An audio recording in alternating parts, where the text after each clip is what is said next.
Clip number 135، اس میں آپ انشاءاللہ قرآن پاک کی سورہ آل عمران کی آیت نمبر 111 سے 113 کی تلاوت، ترجمہ اور تفسیر قرآن صراط الجنان سنیں گے۔ بسم اللہ الرحمن الرحیم۔ ترجمہ، اللہ کے نام سے شروع جو نہایت مہربان رحمت والا ہے۔ لن يضروكم إلا أذى وَإِن يُقَاتِلُوكُمْ يُوَلُّوكُمُ الْأَدْبَارَ ثُمَّ لَا يُنصَرُونَ۔ ترجمہ، یہ تمہیں ستانے کے علاوہ کوئی نقصان نہیں پہنچا سکیں گے، اور اگر تم سے لڑیں گے تو تمہارے سامنے سے پیٹھ پھیر جائیں گے، پھر ان کی مدد نہیں کی جائے گی۔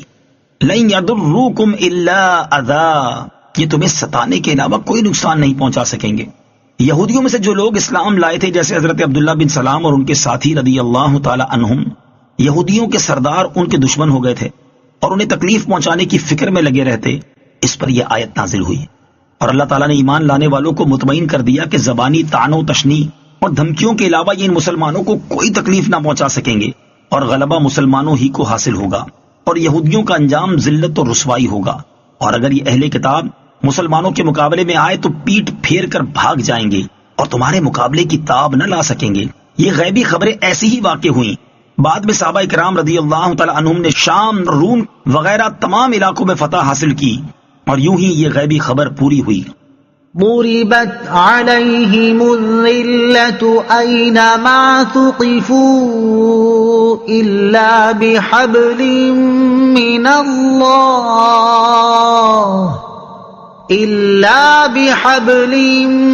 الله وحبل من الناس وباءوا بغضب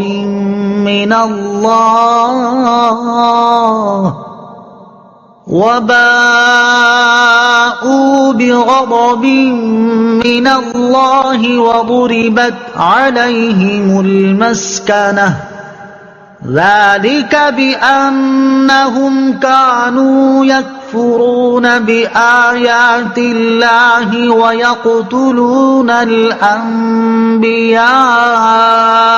بغير حق ذلك بما عصوا وكانوا يعتدون۔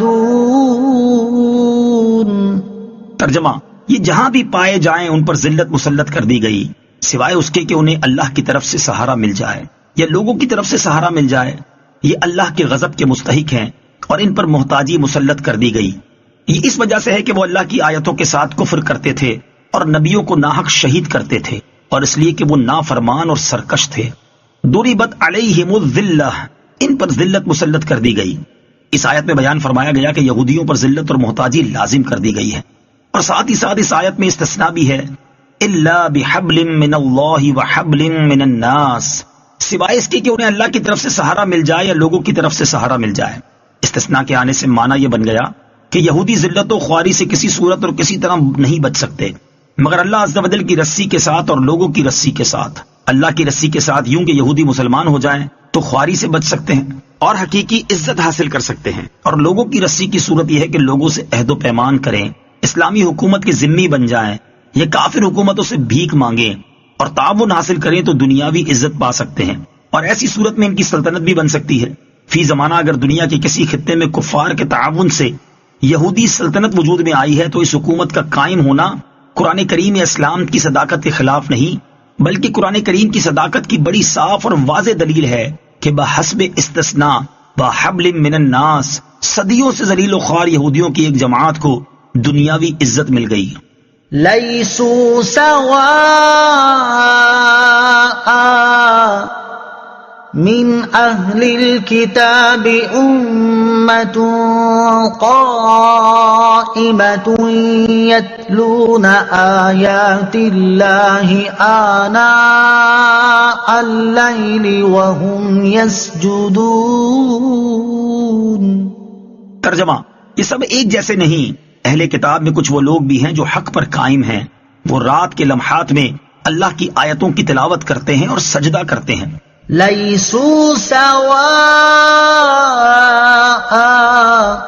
یہ سب ایک جیسے نہیں۔